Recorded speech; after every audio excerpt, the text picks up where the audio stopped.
Pretty crazy that all three Mariners-Cubs games ended up being higher scoring than that Seahawks-Bears game from last December. What is up? What is going on, everybody? Welcome back and welcome in to the Seattle Mariners post-game recap. The Mariners get a really big and impressive series win against a good Chicago Cubs team in Wrigley Field. They pound the Cubs today 14-6. They improved to 39 and 37 on the season. And despite some of the frustrations of this team, if the season ended today, we would get postseason baseball. Before I go any further, do me the three favors: like the video, comment your thoughts on the team and the game down below, and don't forget to hit that subscribe button if you are new or lurking to the channel. I mean, all comes together today, right? The offense has a very impressive series for the Mariners. They put up 30 runs in the three games in Wrigley Field. And yes, the wind was blowing out, and that certainly helped there in the hot weather as well. But they scored more runs than the Cubs did in this series, right? So, and that's the goal. In a series where the Mariners are probably going to have to outslug an opponent that does a very good job slugging with Happ, Tucker, Suzuki, Crow Armstrong, Bush, Reese McGuire swinging the bat well. The Mariners were able to outslug the Chicago Cubs in this series. A tough road trip here for the Mariners, we've talked about several times, and they are off to a fantastic start, going 2-1. And like I said, not just winning this series, which you needed, just an impressive one on the road against a really good team. I think that alone speaks some volumes here, that, like, as frustrated as we get with this team, and again, as I said beginning of the video, a lot of it rightfully so, you do see where this team is capable, right? When the pitching is on, they can compete, right? Logan Gilbert can match up with anybody. So can Brian Wu, Luis Castillo, and I even think George Kirby when he's dialed in. And this offense at times can compete with anybody as well. We saw in April how good they were. They took a bit of a step back in May, but they've been swinging the bats really good as of late. Cal Raleigh's been arguably the best hitter in baseball. And they're getting a lot of nice contributions from the role players, especially in this series. So, and the bullpen, at the back end of it with Spire, Brash, Vargas, Munoz, you feel pretty good about it. I'm not trying to go on some rant now going, oh, hey, actually, we're all wrong. This is a World Series contender. I'm just pointing out that, like, when this team is on and everything's clicking, they can be dangerous. It's just a matter of, will they continue to have everything clicking? Now they'll go to Minnesota for a 4-game set. Twins have been reeling a little bit. They've dropped off. They're now 3 games under. Mariners have unfortunately caught some teams at the wrong time. I think have been on fire a little bit. Boston's a perfect example. But, sometimes facing teams that are ice cold is tough too, because I think Minnesota just got swept by Milwaukee at home, and the odds of them being like 0-7 at home in a homestand pretty low. So, you got to figure that they're going to play better baseball here soon. But, the goal here, like, again, if you go to Minnesota and split, you're 4-3 on this road trip. You're in pretty good shape. I've lost my train of thought there for a second, but yeah, I mean, just a really, really impressive series win here for the Mariners. Like I said, getting contributions all around the diamond today. Even the pitching, I thought Logan Gilbert actually threw the ball pretty well. Really tough to judge the pitchers in this series. The ball was flying out of the ballpark. I don't know if I've seen a series with this many home runs hit before, but this has got to be up there. So I thought Logan, with 6 strikeouts, no walks, threw the ball well. Hancock, bad yesterday. I again, kind of giving him a pass just because he's been really good, and again, with the conditions. And I even think now that we've seen how this series played out, I think it's fair to say George Kirby was okay on Friday as well. And this is where I was going to say, too, the Mariners kind of also quietly 6-3 in their last 9. They sweep Cleveland. They do lose 2 out of 3 to Boston, and they win 2 out of 3 here in Chicago. It's funny. I really think that first game against Boston is the one that's just sticking out to everybody. I don't need to dwell on it anymore. Just like I said, to stop talking about the Blue Jays series for myself, I got to stop talking about that first Red Sox game. But man, that felt like the one. And had they won that, they'd have 3 straight series wins, including a sweep. And, even though 1 game difference doesn't change a whole lot, 40-36 sounds a lot better than 39-37. So, I think that game's kind of messing with our heads a little bit. But other than that, they've really been dialed in. And the other game they lost to Boston, Garrett Crochet was on the mound. And yesterday's just, you had Emerson Hancock really struggle. And even in that game, the Mariners battled back and had some opportunities to still get in it. So really impressed with the ball club in this series. Let's go ahead and dive into the box score. Logan Gilbert, 5 innings, 8 hits, 4 runs, all earned, no walks, 6 strikeouts. Gave up the 3 home runs. Suzuki got him twice, and then who else got him? Who else hit the home run? It was Reese McGuire hit his second home run of the series. You don't want to give up 3 home runs in a start, but I mean, look at this series. Just every inning, there seemed to be a home run on both sides. Both teams were just letting the ball tee off, and not super shocking, right? Like, not only is it Wrigley Field hot, wind blowing out, like, as much as we get on the Mariners, they're a good home run hitting team, and so are the Chicago Cubs. So it's not crazy that 2 good home run hitting ball clubs in a warm ballpark with the wind blowing out hit a lot of home runs. But kind of got off topic there.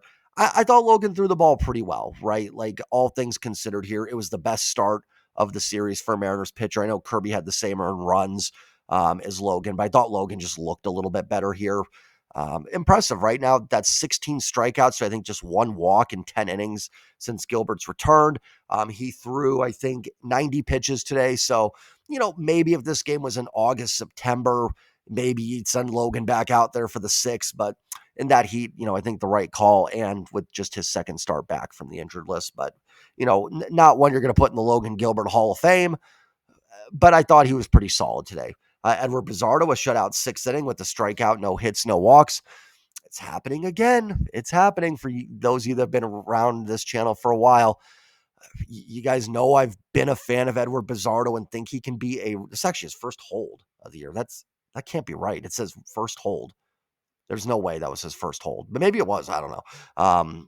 Again, off topic, but I like his stuff. I think it can play, but as soon as I start having these rants about like, oh, Bizardo's actually really good, it's when he gives up a bunch of runs. It just never fails. But for a while now, it's been a while since we've had a bad Bizardo appearance. His ERA is down to 3.05. His Ks per 9 is pretty decent. He's not walking a lot of guys, doesn't give up a ton of hard contact. Like, I don't think he's an elite reliever. He's not an Andres Munoz. Now I'm blanking on other lights out relievers, but he's not, Felix Bautista. I don't know. He's not in those categories, but he's solid. And this is a team that needs kind of another guy to bridge that gap. If Bizardo can fill that role, it'll be huge. Gabe Spire throws an inning, gives up a hit, 2 runs, both earned, 1 walk, 1 K. The problem for Spire today was the walk to Justin Turner, who's really been scuffling this year. OPS below 550 coming into today. That was the at-bat that was the problem. He did have Tucker 0-2, gave him too good of a pitch to hit 0-2, but Kyle Tucker's going to get you, and it was in a 9-4 game, so like a solo home run there to Kyle Tucker would not have been the end of the world, but walking Justin Turner right before was the issue. Not right before, but, two batters before Tucker came up. So I'm not worried about Spire at all, just need to be better in that spot. Vargas throws a shutout 8th, gave up a hit. Gonna be honest, didn't see that inning, had to step out for a minute. It was 14-6, so not really an outing I'm going to break down. And Legumina, who actually pitches in all 3 games in the heat, throws a shutout 9th inning with a strikeout. Thought they might use Munoz just for a couple reasons. One, he hasn't pitched in a while. And I think if he had been used to it, doesn't necessarily mean he's down tomorrow either.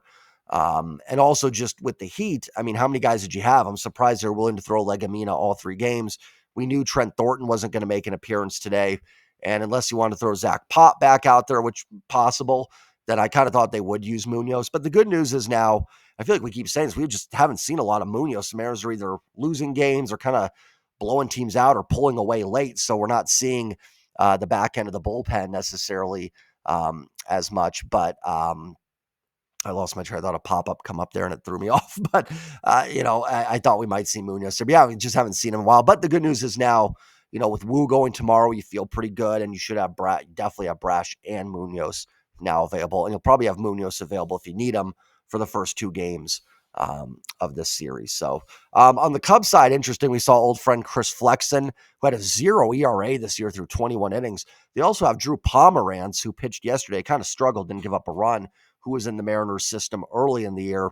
I kind of like Pomeranz, and I do think the Mariners could use a second lefty just for those tough pockets. Like when you're playing a team like the Cubs and you have Happ, Tucker, Bush, those kind of guys, And if you needed some outs in the 6th and then maybe the 8th as well, would be nice to have a second lefty. So I'd kind of wish they'd given Pomerantz a shot. But he ended up going to Chicago, and he's been pitching well. Flexen's been doing a good job. Cubs kind of have a little bit of their own pitching lab going on because you look at their bullpen, it's not names that you would go, oh, yeah, Brad Keller, Drew Pomerantz, Chris Flexen. They've been legitimately really good. So they're doing something right there. And I'm happy for Chris Flexen, right? He was really good for this team in 21. There was definitely a stretch where Flexen was probably the best starting pitcher in this rotation that year. And even into 22 was solid. Then they added Castillo and just kind of phased out a little bit and, just couldn't quite get it done in 23. But I like Chris Flexen, so I'm rooting for him. Mariners also go 5 for 12 with runners in scoring position. Talked about the frustration with that in the past few series. Much better this series. A little bit yesterday, but again, they scored 7 runs. It's hard for me in a game where you score 7 runs to criticize the offense too much. But they just left some guys out there yesterday, but today, much better outing for them. And the Cubs were only 0 for 2 with runners in scoring position. The Mariners hit a lot of home runs this series. I think the Cubs are even more home run reliant than the Mariners were. I don't remember really the Cubs having like a bases loaded, nobody out threat. I guess they did in the first inning of game 1 and yesterday early on against Hancock. So I'm probably talking out my what there a little bit, but just felt that way. Let's get in the box score. This will be a fun one. The Mariners pound out 18 hits, 4 walks, 5 home runs. How many doubles did they have today? 1. So 6 of their 18 hits, a third of them were for extra bases. JP goes 2 for 6 with a run scored. Again, I mean, just quietly, like it didn't even really feel like JP did a whole lot today and still was on base 40% of the time in his at-bats, or no. That wouldn't be, that would be 40. Don't check the math. Yeah, I think it would be 40% of the time. Someone can fact check that. But JP averaged 291, OPS 805. JP's been tremendous. Julio goes 1 for 6. Did have a double. Well, it wasn't a double, but a potential double taken away. They end up giving the error to Suzuki. It would have been nice to see Julio get a double there. Listen, I've been critical. Julio seems to kind of have those rough at-bats with runners in scoring position. They had runners at second and third with an out. And Julio, listen, it was a chopper off the plate. Again, like it's not going to go the Julio Rodriguez Hall of Fame, but he did get the run in, and it was a big run. It was 6-4 in the top of the 6th. The Cubs had just chipped away at a 5-1 lead and made it 5-4. That extra run was big. So was it a great at-bat? No, he hit the ball off the plate, but he found a way to get the run in and not strike out. So, I can't be critical of Julio in those spots. And when he does find a way to get that run in, be critical as well. Did hit some balls hard this series. Like the exit velos are good, but again, just it's opposite field, which is fine. I'm not against going oppo, but like, man, when was the last time Julio pulled a ball? Like just a good solid double or home run pulled by Julio. And then hitting the ball hard, but a lot of it on the ground. Like, come on, Julio, raise it up a little bit. Raise it up. Cal Raleigh. I don't know what to say about Cal.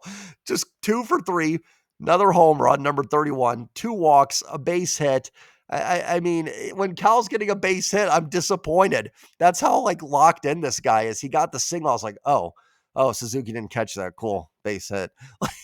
I don't know what else to say about this guy. 31 home runs. Bonds was at 39, I think, at the All-Star break. Aaron Goldsmith was saying when he broke the record. Listen, do I think Cal Raleigh's hitting 74? No. But like, it's not like completely off the pace so much where it's like, not to be talked about. I mean, 60 is legitimately on the table. It is legitimately on the table for Cal. And I think pitchers are finally avoiding him. Like the 2 walks today, they just wanted nothing to do with him. That may suppress the home runs a little bit.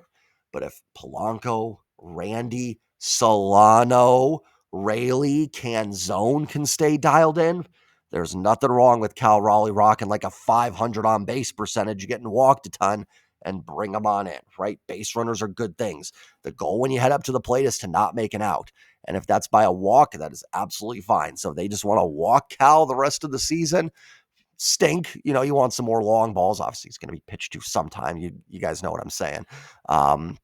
But I do wonder if we're going to start to see a lot more intentional walks because he just ain't going away. He's just not. Like, I think teams are going, oh, Cal's going to cool off.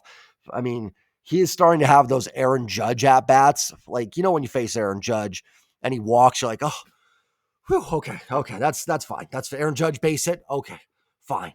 Like Cal's kind of getting to that territory where even as a fan, the base hit, like I said, I'm like, oh, okay, base hit, great.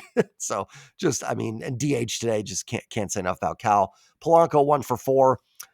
Looked like, not looked like, Cole Young did come in for him. I don't know if it was for defense or if it was when Polanco kind of tripped over Michael Busch's feet there on first base.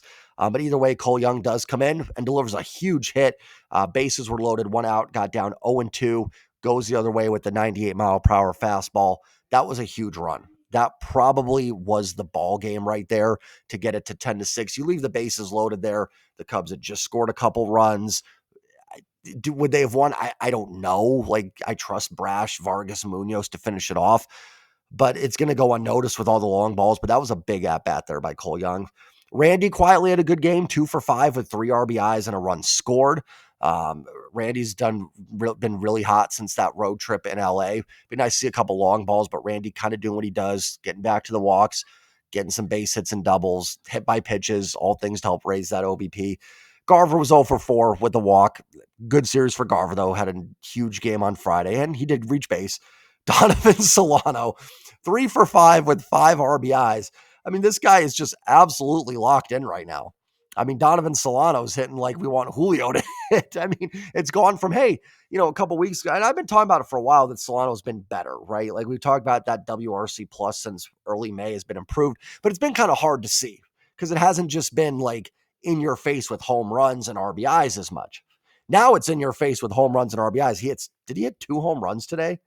He did. Solano hits 2 home runs. He's now at 3. He's hit 3 home runs now in the last couple weeks. I was there for the first, so maybe I sparked a Solano resurgence. Who knows? No, he was actually hitting pretty well before that.